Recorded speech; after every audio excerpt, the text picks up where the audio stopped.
Hello students. तो जैसा कि अपन क्लास 12 की मैथ्स की प्रश्नावली कर रहे थे थर्ड लास्ट क्लास में अपन ने स्टार्ट किया था मैट्रिक्स के बारे में। मैट्रिक्स का इंट्रोडक्शन किया था, मैट्रिक्स के बारे में पता किया था मैट्रिक्स क्या होते हैं, कहाँ कहाँ पर अपन मैट्रिक्स को काम में ले सकते हैं, मैट्रिक्स के गुणधर्म क्या होते हैं, मैट्रिक्स के प्रकार क्या होते हैं, इकाई मैट्रिक्स क्या होते हैं, शून्य मैट्रिक्स क्या होते हैं।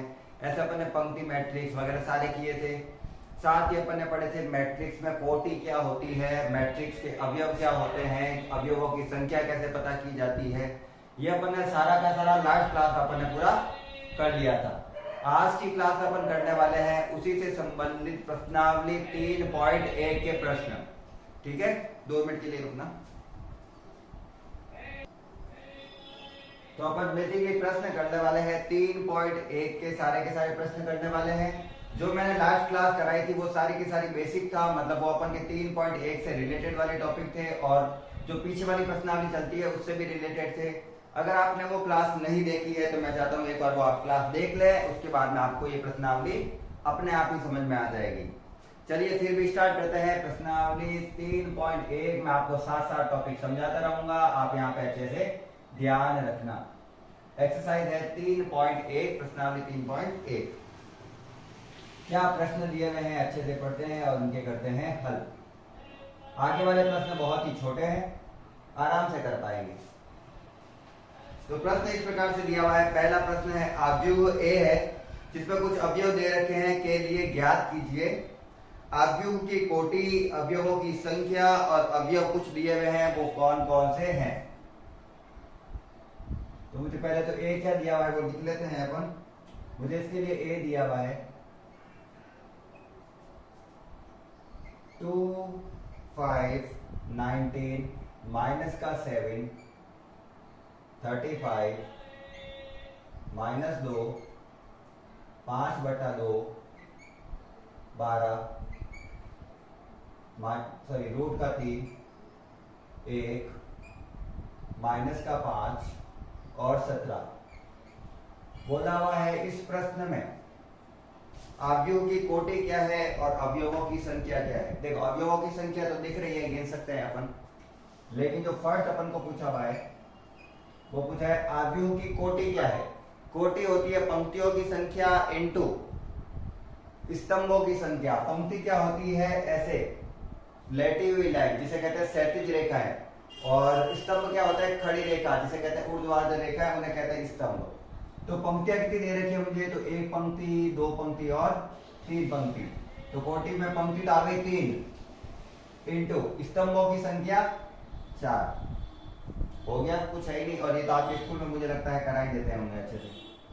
पूछा है अवयवों की संख्या, तो अवयव गिन लो टोटल कितने हैं। तो अवयव कितने हैं 12, 3 चौक 12। ऐसे पता चल जाता है, कोटियों को आपस में जब गुणा करते हैं तो अपन को आंसर पता चल जाता है। तो ये हो गया 12। ये हो गया थर्ड क्वेश्चन। थर्ड क्वेश्चन में पूछा है अपन को कुछ अवयव। अवयव क्या क्या है वो देख लेता हूं मैं, 1 मिनट के लिए रुकना। चलिए अवयव क्या क्या दे रखा है लिखते हैं। पहला मुझे दे रखा है A13 क्या है।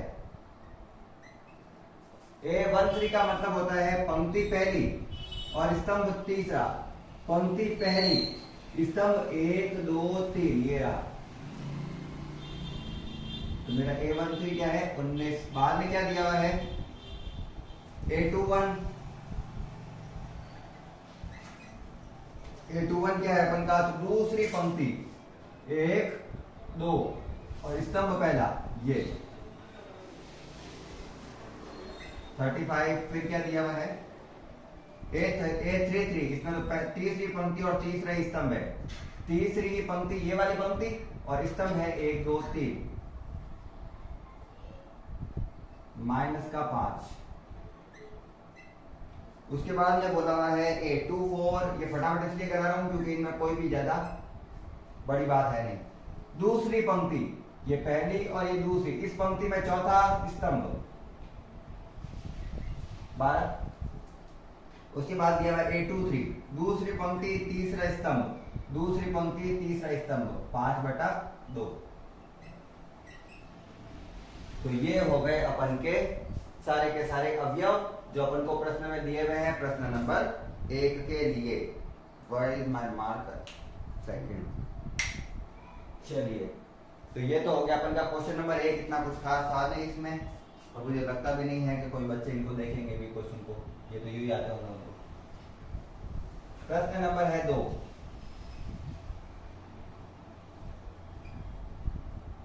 ये भी बिल्कुल सिंपल सा प्रश्न है, बिल्कुल अपन को जो दिया हुआ है उसके अनुसार अपन को कुछ क्वेश्चन ऑन लिखने हैं। दिया हुआ है यदि किसी अवयव में 24 अवयव है, ऐसे अवयवों की संख्या कितनी है 24, तो संभव कोटियां क्या क्या हो सकती है। संभव कोटियां होती है दोनों का गुणनफल करता है। 24 किस किस से आ जाता है, बेसिकली ये देखना है अपन को। तो 24 किस किस से आ जाता है अपन का, हो सकता है पंक्ति 1 हो और स्तंभ कितने हो 24, मतलब एक ही पंक्ति हो जिसमें 24 अवयव हो सकता है। या क्या हो सकता है 24 स्तंभ हो और 24 पंक्ति हो, स्तंभ एक ही हो। 2 पंक्ति हो और 12 स्तंभ हो, 12 दूना 24। 12 स्तंभ हो, 2 पंक्ति हो, 3 पंक्ति हो, 4 स्तंभ हो, 12 सॉरी, तो ये हो गया 3 के पारे में 24 की तरफ बाहर आते हैं 8 बार में, 8 या 24 भी हो सकता है। 4 के पारे में 24 कितनी बार में आते हैं 6 बार में, तो 4 इंटू 6, 6 इंटू 4। इसके बाद में और कुछ होता है क्या 5 फिर 6, तो ऐसे वापस उल्टा ही स्टार्ट हो गया, ठीक है ना। तो इतने प्रकार से अपन 24 अवयवों को लिख सकते हैं। तो कोट कितनी हो गई 1 2 3 4 5 6 7 और 8 प्रकार से इसको लिखा जा सकता है। इसने बोला यदि अवयवों की संख्या 13 हो तो क्या होगा। इसी प्रश्न में पूछा है अगर अवयवों की संख्या 13 हो तो कोटि क्या होगी। तो कोटि या तो हो सकती है 1 इंटू 13 या हो सकता है 13 इंटू 1, क्योंकि 13 केवल 1 के पहाड़े में ही आता है। तो इसकी 2 ही संभव कोटियां हो सकती है, ठीक है। तो अवयवों की संख्या या फिर कोटि को गुणा करने पर ही क्या आती है अवयवों की संख्या आती है। प्रश्न नंबर 3 में दिया हुआ है यदि अवयव में 18 अवयव है, ये थोड़े पार्ट चलूंगा मैं, उसके बाद में मेन क्वेश्चन करेंगे।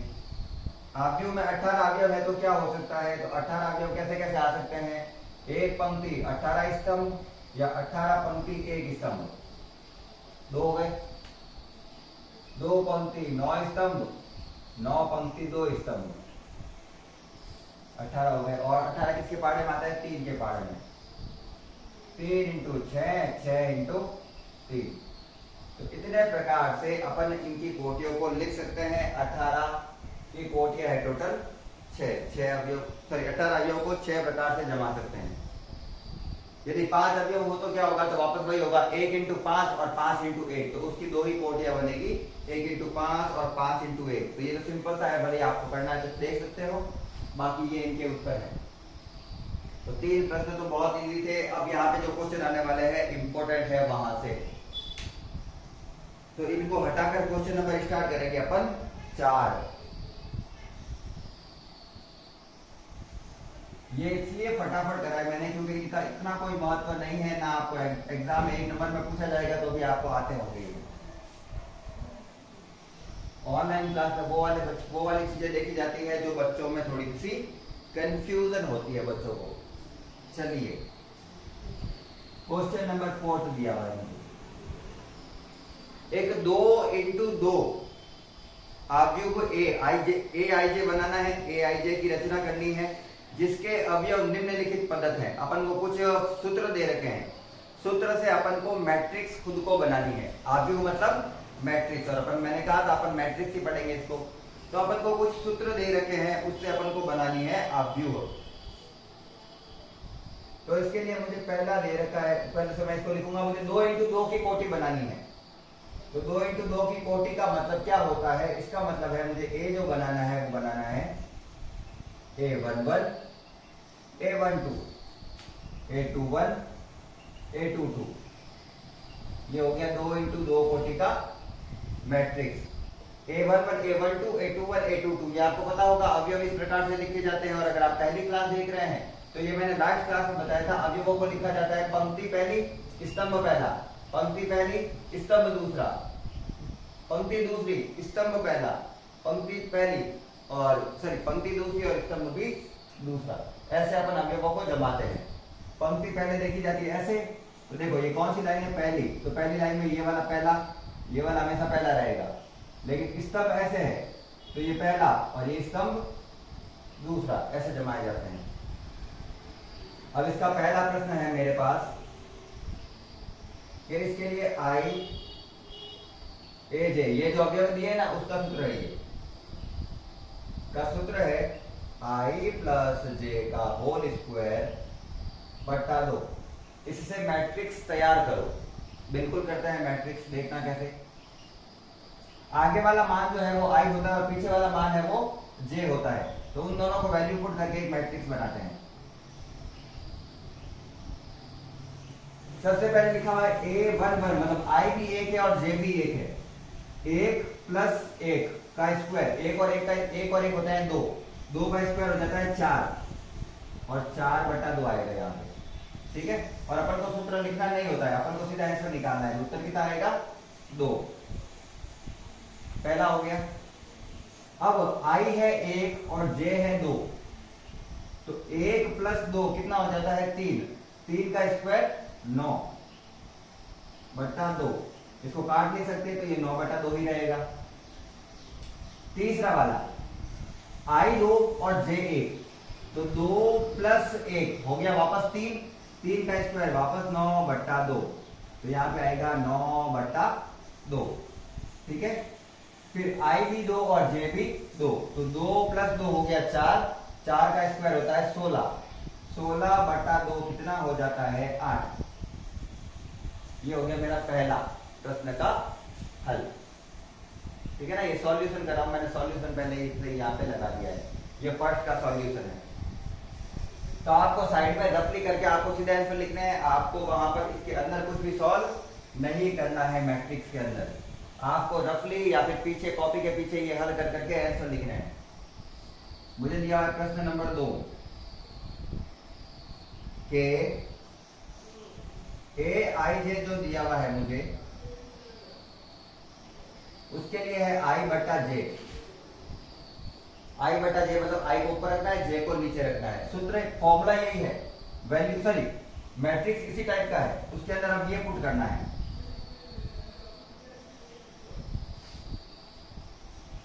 सबसे पहले आई भी 1 और जे भी 1, तो 1 बटा 1 कितना होगा? 1 बटा 1 1 ही होता है। अब आई तो 1 है और जे कितना है? 2, तो 1 बटा 2, 1 बटा 2। फिर आई 2 और जे 1, 2 बटा 1 2। फिर आई भी 2 और जे भी 2, तो 2 बटा 2 कितना हो जाता है? 1। ये हो गया दूसरे का आंसर। तीसरा करते हैं। बिल्कुल सिंपल प्रश्न है, कुछ भी नहीं है, बिल्कुल सरल से प्रश्न है। कैलकुलेशन है और मैथमेटिशियन वाले तुम्हारी कैलकुलेशन अच्छी होनी ही चाहिए। आई जे दिया हुआ है मुझे, आई प्लस 2j का होल स्क्वायर बटा 2 और इसको करना है हल। वैल्यू वही पुट करनी है 1 1 1 2 वाली। तो क्या लिखेंगे अपन मैट्रिक्स इसका मैट्रिक्स क्या लिखेंगे अपन? वैल्यू पुट करते हैं। दोनों 1 1 है। ये 1 और जे भी 1 है, तो 2 एकम 2। 2 में जब मैं 1 जोड़ूंगा तो हो जाएगा 3 और 3 का स्क्वायर होता है 9 बटा 2। सिंपल था। ओनली आई की जगह 1 और जे की जगह भी 1 रखा, तो 2 एकम 2, 2 में 1 जोड़ा तो 3, 3 का स्क्वायर 9 बटा 2। फिर क्या है? आई में तो है 1 और जे में है 2। यहां पर है 1 और यहां पे हो गया 2 दूनी 4, 4 में 1 जोड़ा तो हो गया 5, 5 का स्क्वायर 25 बट्टा में 2 का 2। फिर आई 2 और जे 1, यहां पे 2 रखना है और यहां पर 1, तो 2 एकम 2, 2 में 2 जोड़ा तो हो गया 4, 4 का स्क्वायर क्या होता है 16/2, काटा तो आ गया आंसर 8।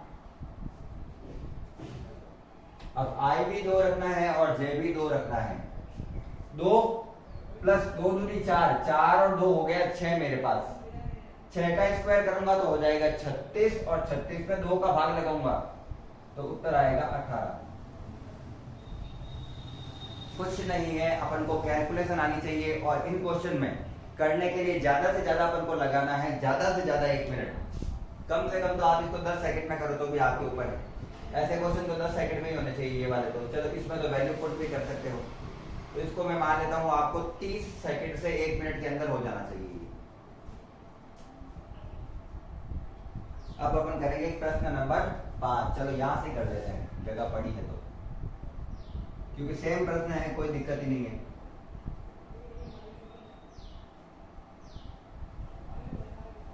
प्रश्न नंबर 5, एक 3x4 का आव्यूह बनाना है इस बार। A11 पंक्तियां 3 और स्तंभ 4। स्तंभ 4 ध्यान रखना, 1 2 3 4।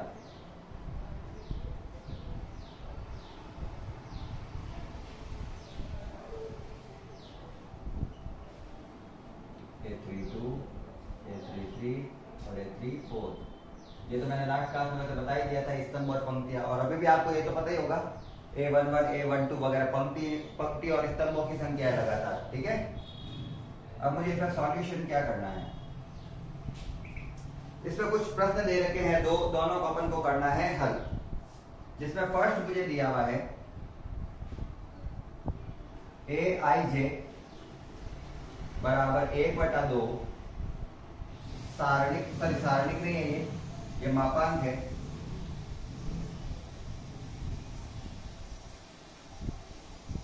अब इसमें आपको समझने वाली चीज केवल एक है, बाकी तो सॉल्व तो वैसे ही करना है अपन को। समझने वाली चीज ये है कि ये जो अपन को सिंबल दे रखा है ना, दो एक ब्रैकेट वाला, इस ब्रैकेट का अर्थ होता है मापांक, और मापांक का अर्थ होता है कि उसमें अगर माइनस का भी मान आता है तो उसे अपन को प्लस बनाना पड़ता है। यदि अपन को माइनस की वैल्यू दे रखी है, वो भी किसमें हो जाएगी प्लस में। जैसे -2 का मापांक है तो हो जाएगा +2, -10 का मापांक है तो हो जाएगा +10, और अगर 10 दे रखा है तो 10 ही आएगा, क्योंकि प्लस तो प्लस ही रहेगा। तो अपन को वैल्यू पुट करके ये सारे के सारे मैट्रिक्स की वैल्यू निकालनी है। पहला प्रश्न का करते हैं हल। सबसे पहले अच्छे से देखना, i की जगह 1 पुट करना है और j की जगह भी 1 पुट करना है। तो 1 को -3 से गुणा करूंगा तो -3 में 1 जोड़ेंगे तो हो जाएगा -2, ठीक है ना। -3 + 1 हो जाएगा -2, तो -2 मापांक में बटा में 2। जैसा कि मैंने कहा था, मापांक में अगर माइनस का आंसर आए तो भी उसको प्लस ही लिखना होता है, बटा में 2। 2 से 2 गया, कितना बचा 1। क्लियर। दूसरा रखते हैं, i में 1 और j में 2। i में अभी भी 1 ही है तो -3 प्लस यहां पे हो गया 2, -3 + 2 कितना हो जाता है -1, जो सारणिक में हो जाएगा +1, और बटा में पहले से 2 दिया हुआ है तो 1/2। अपन को कैलकुलेशन ऐसे ही करनी है, इसलिए आपको जो टीचर आए होंगे आपके स्कूल में, वो सबसे पहले मैट्रिक्स ही स्टार्ट करते हैं। उसका कारण यही है कि वो आपको आपकी कैलकुलेशन देख रहे हैं, आपकी कैलकुलेशन कैसी है। उसके बाद में दिया हुआ है मुझे 1 3 रखना है, i में 1 और इसमें 3, तो माइनस के 3 को 1 से गुणा किया, फिर से -3 + 3, -3 से +3 गया, हो गया 0, 0/2 भी 0 हो गया, खत्म। i में 1 और j में 4, i में 1 रखा तो -3 ही होगा, -3 + 4, तो -3 + 4, 4 में से 3 गया तो बचेगा 1। तो मापांक में 1 ही होता है, हाँ मापांक में 1 ही होता है, 1/2। तो ये आ गया मेरा फाइनल पहली सारणी, पहली पंक्ति। अब i में 2 और j में क्या रखना है 1। i में रखना है मुझे 2, तो 2 × 6, तो ये तो हो गया -6, और इसमें रखना है 1, तो -6 + 1, -6 में से 1 जोड़ूंगा तो -5 हो जाएगा। -5 मापांक से बाहर आकर +5 बट्टा में 2 पहले से दिया हुआ है। मैं सोचता हूं कि आपको ये कैलकुलेशन समझ में आ रही होगी, सिंपल है इसलिए, नहीं तो मैं एक करके बता देता हूं आपको कर क्या रहा हूं। 1/2 तो दिया भाई, 1 बट्टा में तो 2 लिखना ही है मुझे सॉल्व करना है केवल इसको। अब मैं कर क्या रहा हूं, जैसे मैं इसको सॉल्व कर रहा हूं ना, तो i की जगह भी 2 और j की जगह भी 2, -3 × 2 + 2, तो ये हो गया -6 + 2, 6 माइनस का और ये +2 का, 2 प्लस का है तो आएगा -4 जो कि मापांक में हो जाएगा 4। बट्टा में क्या दिया हुआ है 2, मैंने लगाया बट्टा में 2, 2 से 4 गया 2 बार में। आगे समझ में, कैलकुलेशन ऐसे करनी है। i में 2, j में 3, 2 3 6 माइनस का 6 और यहाँ पे रखना है 3, -6 प्लस का 3 आता है -3, -6 में 3 जोड़ूंगा तो -3 होगा जो मापांक में हो जाएगा +3 और उसके बट्टा में 2 लगाऊंगा तो हो जाएगा 3/2। i में 2, j में 4, 2 3 6 माइनस का और यहाँ पे 4, -6 प्लस का 4 आता है -2, मापांक में -2 हो जाएगा +2, तो +2 बट्टा में 2 पहले से है तो 2 से 2 गया 1। सम संख्या आएगी तो 2 से कट जाएगी, विषम संख्या आएगी तो कटेगी नहीं, वो ऐसे कैसे रह जाएगी। चलिए लास्ट, i में 3 और j में 1, i में 3 तो 3 दिया कितना हो गया 9, माइनस का 9 और प्लस का 1, 9 में से 1 जाता है तो बचता है 8 जो कि -8 है जो मापांक में +8 हो जाएगा और 8 में जब 2 का भाग लगाऊंगा तो आएगा 4। 3 3 9 माइनस का 9 प्लस 2, 9 माइनस का है और 2 प्लस का है तो आएगा -7 मापांक में हो जाएगा +7 और बट्टा में 2 तो है ही क्योंकि विषम संख्या कटेगी नहीं। 3 रखना है दोनों जगह, -3 9 और वहां पे भी 3 है, -9 में से 3 गया, सॉरी 9 में से 3 गया तो बचता है 6 और बट्टा में 2 लिखा हुआ है तो 6 में 2 का भाग लगाऊंगा तो आएगा 3। नेक्स्ट, i में 3 और j में 4, 3 3 9 माइनस का और ये 4 प्लस का, 9 में से 4 जाएंगे तो बचेगा 5, माइनस का है पर वो मापांक में प्लस का हो जाएगा तो आ जाएगा 5/2। देखो एक छोड़कर एक संख्या है ना, वो बट्टा में अगर इस प्रकार था, ये नॉर्मल, ये बट्टा वाली, ये नॉर्मल, ये बट्टा वाली, ये बट्टा वाली, ये नॉर्मल, ये बट्टा वाली, ये नॉर्मल, ये नॉर्मल, ये बट्टा वाली, ये नॉर्मल, ये बट्टा वाली, एक सम एक विषम, एक सम एक विषम संख्या के आधार पर सारा का सारा मामला चला है अपन का। और ये है इसका आंसर अपन के पहले का। अब अपन करेंगे दूसरा क्वेश्चन, बहुत छोटे छोटे फटाफट से करेंगे सारे के सारे। जब प्रश्नावली करेंगे 3.2 तो उसमें अपन को कैलकुलेशन और ज्यादा अच्छी होनी चाहिए क्योंकि उसमें गुणा करते हैं पंक्तियों का स्तंभों से। क्वेश्चन नंबर 2 इसी का है, 5वें का ही यही चीज है। अपन को ये सारणी बनानी है, सारणी जिसे मैट्रिक्स कह रहा हूं मैं मतलब वो रो जिसे मैं बनाई है, i j बराबर, चलो छोटा था यार, 2i माइनस j, इसके लिए बनाना है, इसी के लिए। तो क्या बन जाएगा देखते हैं। i में 1 j में 1 तो 2 एकम 2, 2 में से 1 गया 1, i में 1 j में 2, i में 1 तो 2 एकम 2 -2, 2 में से 2 गया 0 क्योंकि j 2 था ना तो 2 में से 2 गया 0। i में 1 j में 3 तो 2 एकम 2 -3, 2 में से 3 जाएगा तो 1 बचेगा, वो भी माइनस का क्योंकि माइनस की संख्या बड़ी है। 2 में से 3 जाएगा, कहने का अर्थ है 3 में से 2 गया 1, माइनस की संख्या बड़ी है तो आंसर भी आया माइनस में। 2 एकम 2 में से 4 गया क्योंकि यहाँ पे i 1 है और j क्या है 4, 2 में से 4 जाएगा तो बचेगा -2, उधार हो गया, मतलब माइनस मतलब उधार। सेकंड, i में 2 j में 1, अब इस प्रकार से स्टार्ट करना है। i में 2, 2 दूनी 4, 4 में से 1 गया 3, 4 में से 2 गया, क्योंकि अब लगातार बढ़ती रहेगी ये वाली संख्या, अब हमेशा जे बढ़ेगा, आए तो वही है, 2 का 2 ही रहेगा इन चारों के लिए, 2 2 2 और 2, तो 2 दूनी 4, 4 में से 2 गया 2, 4 में से 3 गया 1, 4 में से 4 गया 0, खत्म। कितना सिंपल सा था ये। तो लगातार क्या घटाना है, 1 2 3 और 4, बस खत्म। जे का मान तो 1 2 3 4 है। फिर क्या दिया हुआ है, आई का मान 3, जे का मान 1 2 3 4 लगातार रखना है, आई का मान फिक्स है 3 सब में, तो 3 दूनी 6, 6 में से 1 गया 6 में से 1 गया 5, 6 में से 2 गया 4, 6 में से 3 गया 3, 6 में से 4 गया 2, और ये हो गया मैट्रिक्स का एंड, इस क्वेश्चन का एंड, 5वें प्रश्न का हल। स्क्रीनशॉट ले लेना और ऐसे कैसे उतार लेना। चलिए क्वेश्चन नंबर करते हैं 6। इजी सा प्रश्न है, बिल्कुल सिंपल से प्रश्न है। मैट्रिक्स सबसे इजी है, मैट्रिक्स से इजी आपके 12th क्लास में कोई चैप्टर ही नहीं है, कोई एक्सरसाइज ही नहीं है, ठीक है। अपन को सीधी सी फॉर्मूला पता होता है, अपन उसमें वैल्यू पुट करते हैं और आंसर निकाल लेते हैं। जैसे मुझे फर्स्ट दे रखा है कि 4 3 x और 5, जबकि ये दे रखा है y z 1 और 5। मुझसे ये पूछा जा रहा है कि x y z के मान क्या है। प्रश्न दिया हुआ है निम्नलिखित समीकरणों से x y z के मान निकालो। ये मैट्रिक्स दे रखी है, मुझे x y z के मान निकालने हैं। अगर दो मैट्रिक्स बराबर होते हैं तो उसका पहला अवयव पहले अवयव के, दूसरा अवयव दूसरे अवयव के, तीसरा अवयव तीसरे अवयव के और चौथा अवयव चौथे अवयव के बराबर होता है।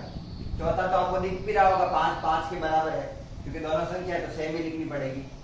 तो इसमें तो कुछ करना ही नहीं है। इसमें अपने का x कितना हो गया 1, क्योंकि तीसरा अवयव तीसरे अवयव के बराबर, y कितना हो गया 4 और z कितना हो गया 3।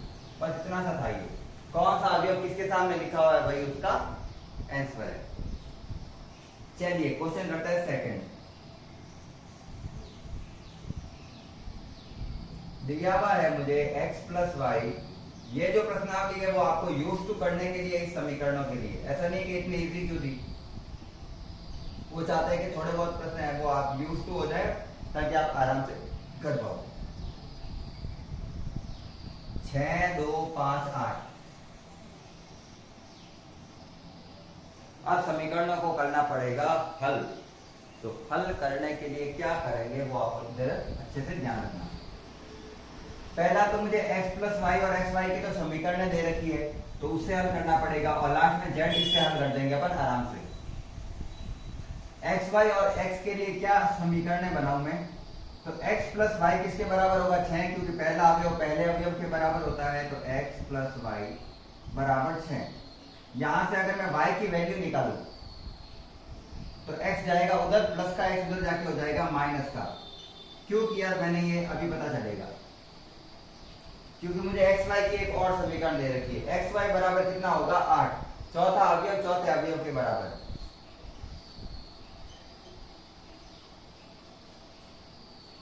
अब मुझे यहां से x या y को हटाना था, और x या y को हटाने का सबसे अच्छा तरीका है कि आप किसी एक का मान यहां से निकालो और वो दूसरे में पुट कर दो। तो ये समीकरण 1 से y का जो मान है वो मैं रख रहा हूं यहाँ पे, तो x अपनी जगह पे ही है, y की जगह क्या लिखूंगा, y का मान 6 माइनस x बराबर 8। समीकरण को हल करो अगर मैं, तो 6 को x से गुणा किया, 6x माइनस x को x से गुणा किया, x स्क्वायर बराबर 8। द्विघात समीकरण बन रही है, द्विघात से हल करना पड़ेगा। पहले एक बार सबको एक तरफ ले जाता हूं, माइनस के x स्क्वायर को उधर ले गया तो हो गया प्लस का x स्क्वायर, प्लस का 6x बराबर के उधर जाके हो गया माइनस का 6x, और 8 अपनी जगह पे ही है तो वो प्लस का 8 ही रहेगा।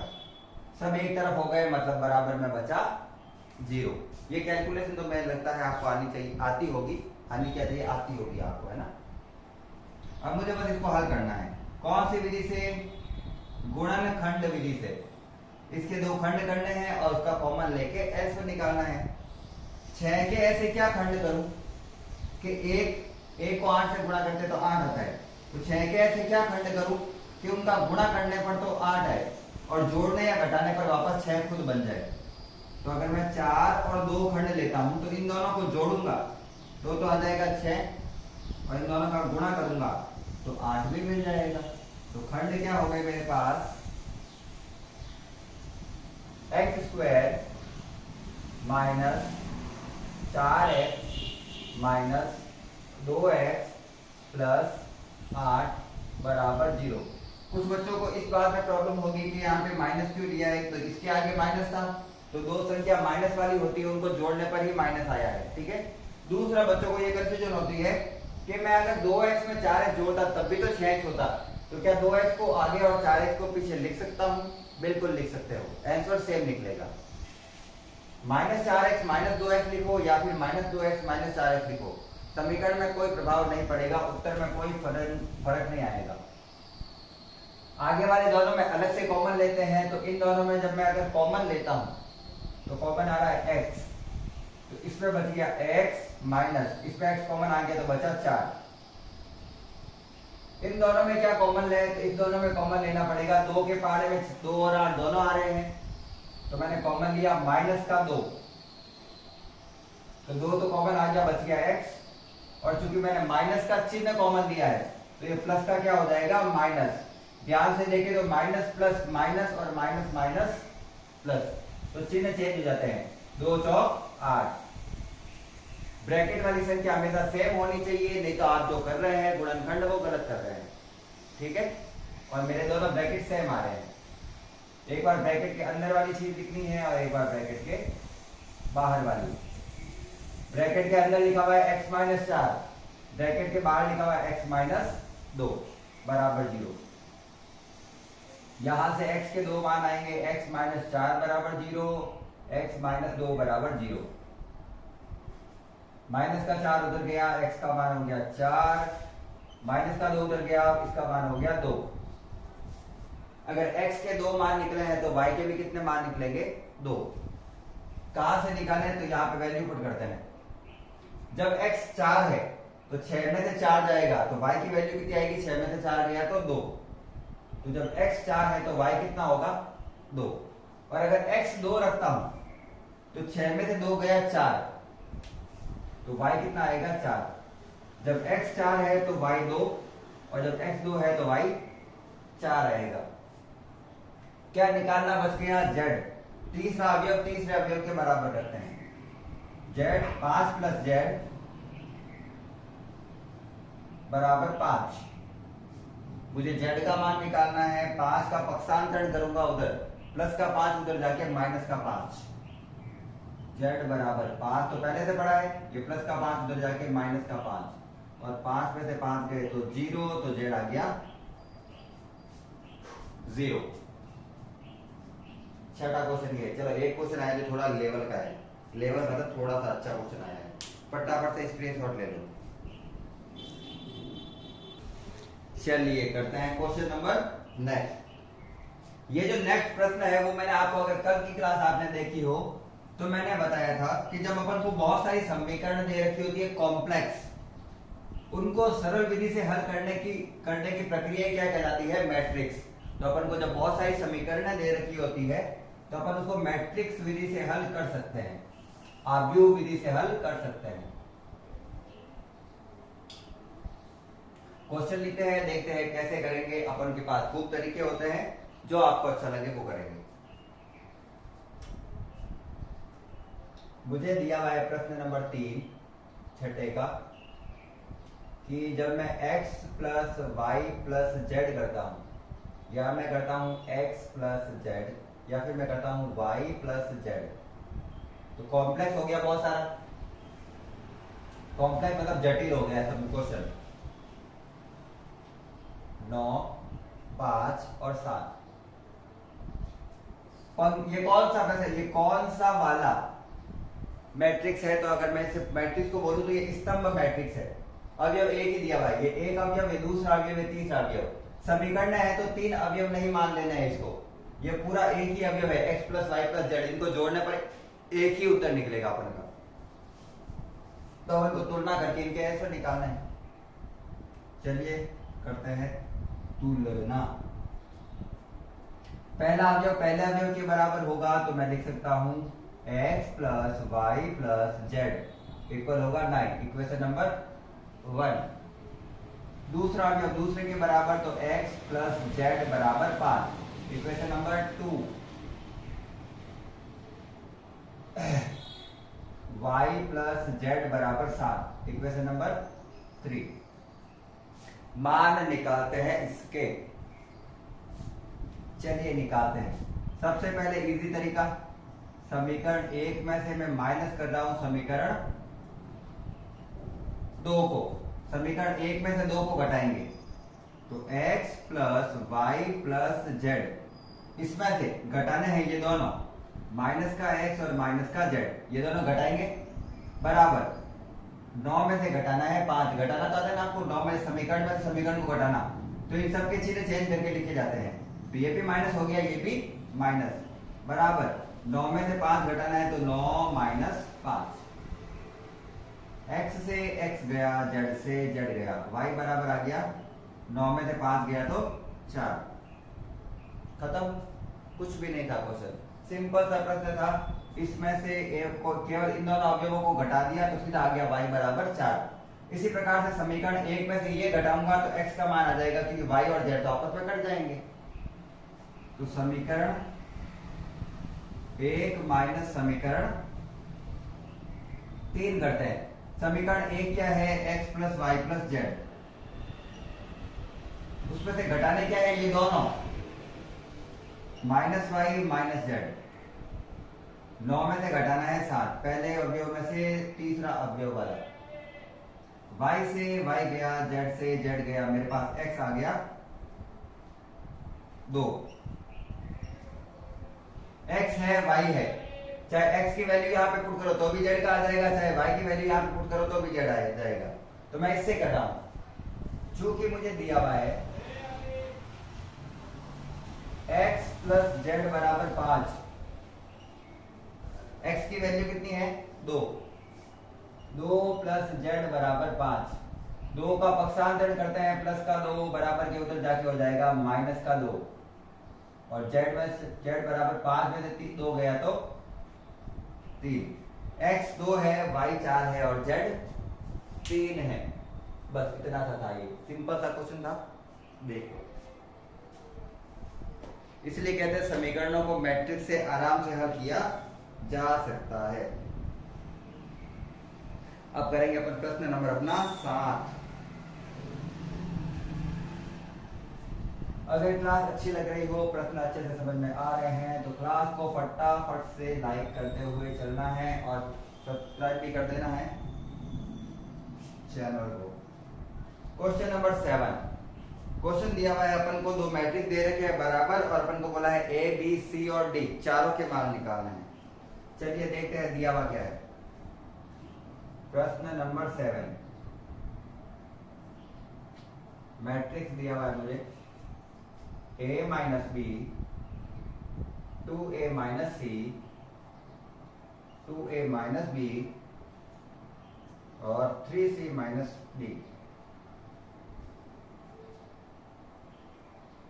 इसको हल करके इसके जो सामने आ रहा है वो आ रहा है -1, 5, 0 और 13। ये बोल रहा है इन सबको हल करो और मुझे ABCD चारों के मान निकाल के बताओ। तो अपन देखते हैं इसमें सबसे इजी क्या होगा, उसके अकॉर्डिंग निकालेंगे। क्या मोबाइल कैसे बोला मेरा?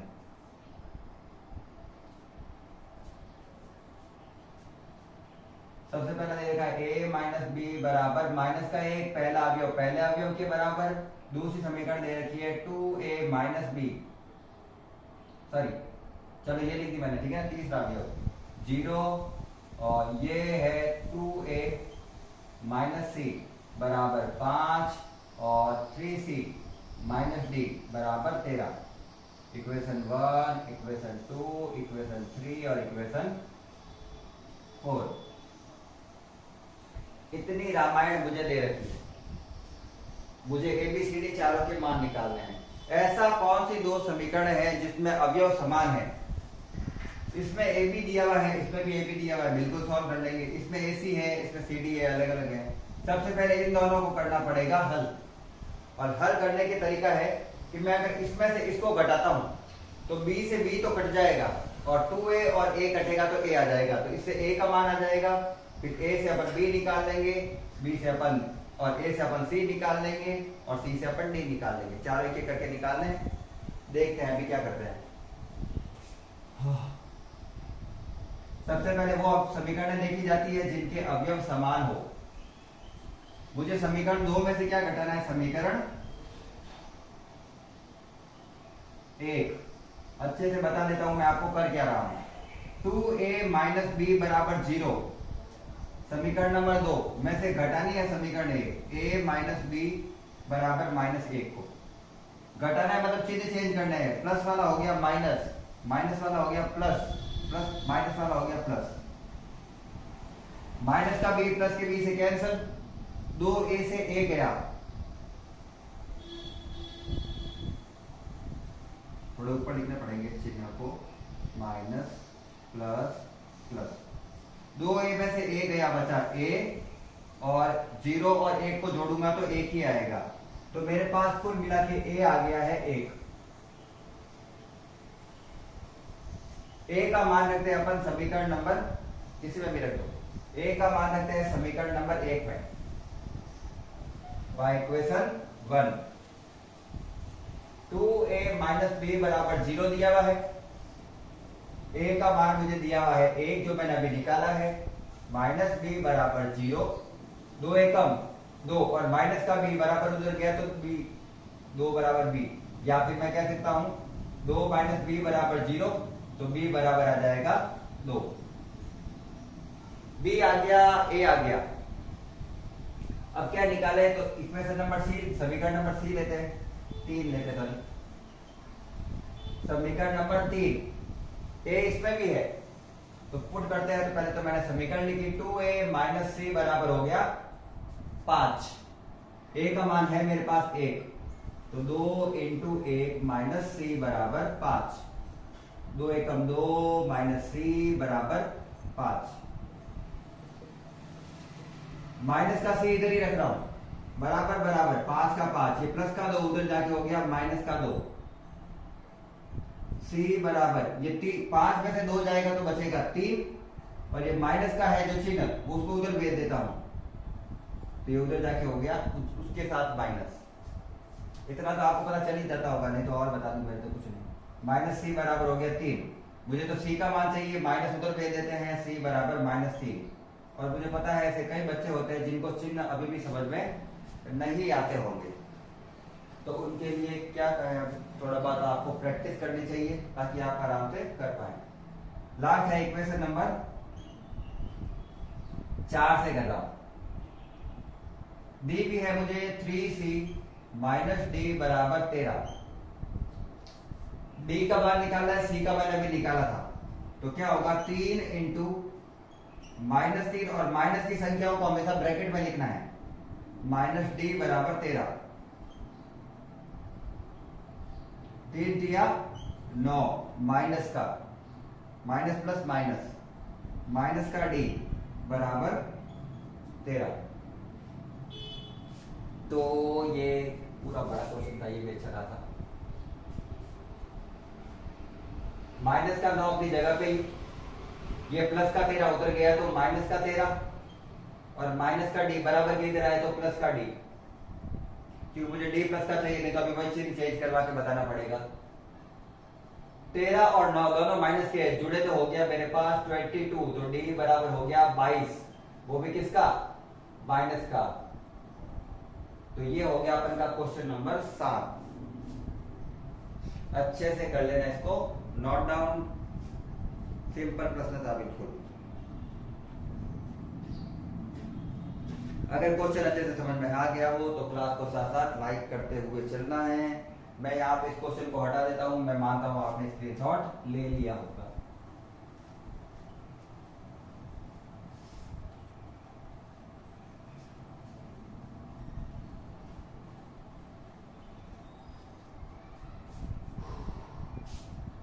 चलो अब तो एमसीक्यू वाले क्वेश्चन बचे हैं, आप यू भी देख लोगे ये तो।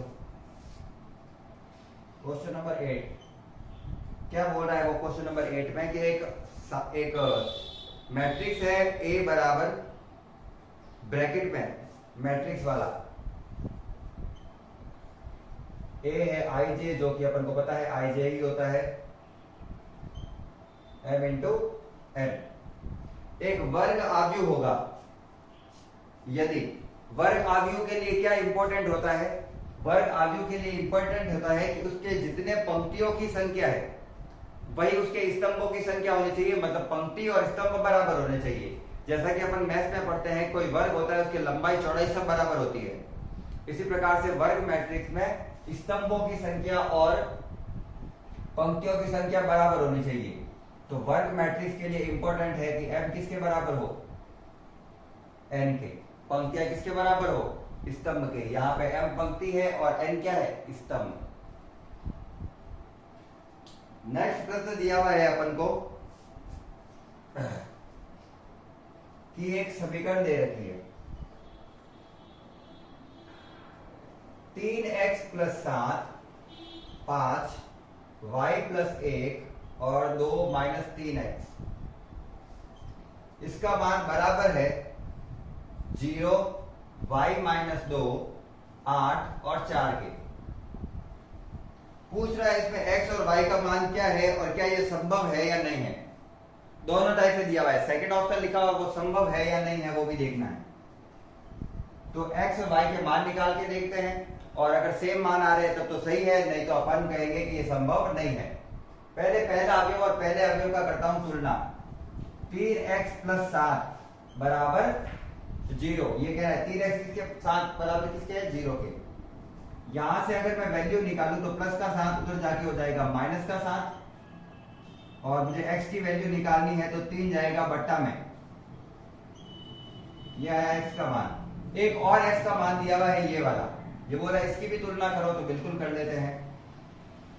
2 - 3x किसके बराबर है, 4 के, ठीक है। 3x उधर और 4 इधर, 2 + का 4 इधर आए तो माइनस का 4 बराबर प्लस का 3x उधर गया तो माइनस का 3x उधर गया तो प्लस का 3x, 2 में से 4 गया माइनस का 2 बराबर 3x। x का मान निकालना है, 3 आ गया इसके बट्टा में, तो x बराबर माइनस का 2 बट्टा 3। क्या x के दोनों मान बराबर है, x के दोनों मान बराबर नहीं है, मतलब ये मैट्रिक्स, ये जो संबंध है ये संभव नहीं है। तो इसका ऑप्शन नंबर हो जाएगा अपना बी। और ये मैंने करा दिया आपको प्रश्नावली 3.1 कंप्लीट। थोड़ी फास्ट चले हैं क्योंकि मुझे लगा ये मैट्रिक्स का जो पहला वाला जो पार्ट है वो बहुत ही इजी था। बड़े क्वेश्चन आएंगे जिनको समझाना बहुत ज्यादा होगा, उसको बहुत अच्छे तरीके से करके करेंगे अपन पूरा।